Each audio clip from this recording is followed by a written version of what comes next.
Now, what are the similarities between the two of them?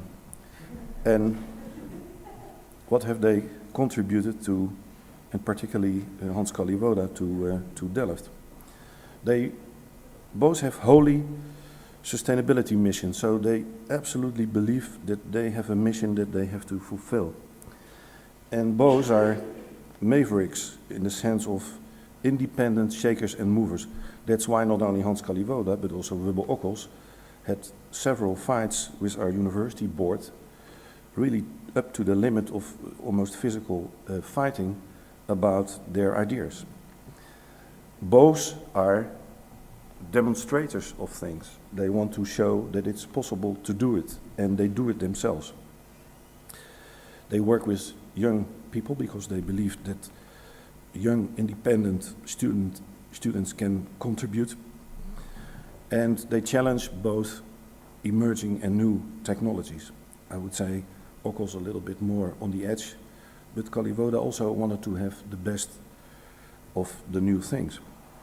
So also the projects of Wubbo Ockels are not based upon 100% Delft technology, but they're based upon a position in Delft like Kalliwoda, where everybody with a network with high tech can come in and is interested. Both are organizers of competition. Ockels likes to challenge different companies, and then he chooses the best one for his solutions. Kalliwoda does the same. Also in Delft, he challenges the different faculties, the different professors, different students. Don't you dare to contribute? Why are you afraid? The result is that they create new networks inside and outside Delft, that they, from 2000 on, also highly help to introduce an open source approach, and they cross boundaries, and that's not sometimes easy for themselves or for their surroundings, but in the long run they are really the pioneers that lead us to new things. So I give you a few examples now of things that have been co-inspired by Kalliwoda in Delft. This is not a scientific research.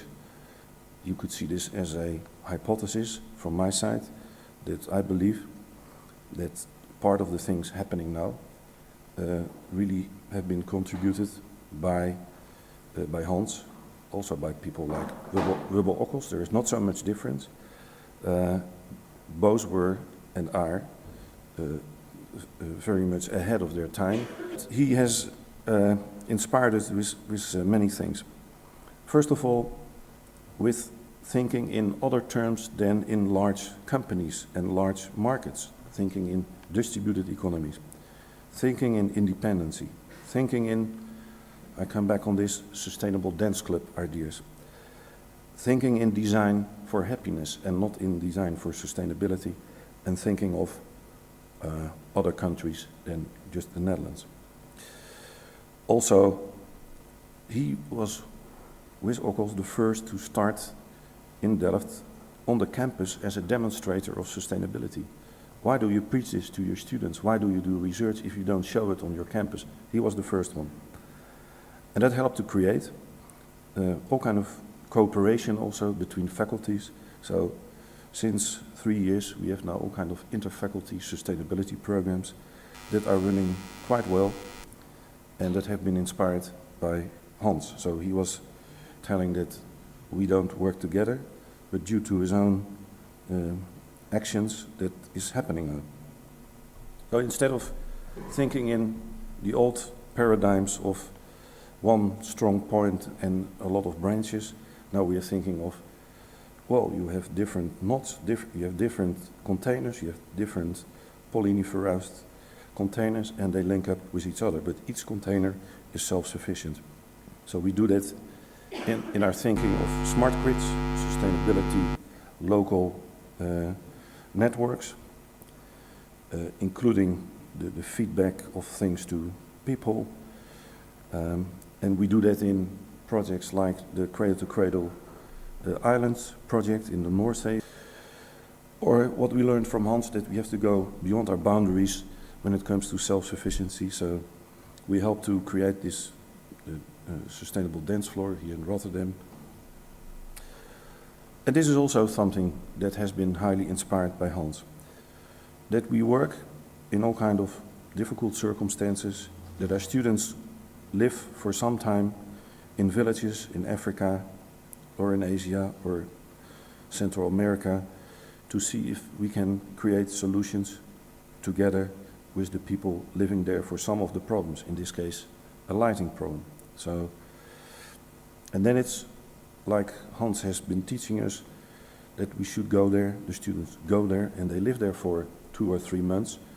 Otherwise you never can work together in an appropriate way. What I had to learn is that we bring our sustainability visions to Africa or India, but we can learn much more from sustainability from authentic people in India and Africa, since we have been totally unsustainable for a few hundred years. So solutions like this come out of it. You helped a lot to create a Delft where we have now projects through different faculties where not science is the only thing that counts or research output or education, but we're working together between faculties for society is the main goal. And what I also learned from you, and this is what I want to finish with, Hans, for me, living in such a container would be nothing. Like, I also wouldn't like to travel like Wibbel Ockels around the globe. Please leave me on Texel and I can smoke my cradle-to-cradle cigar. But thank you very much for what you did for Delft. Yeah, take care.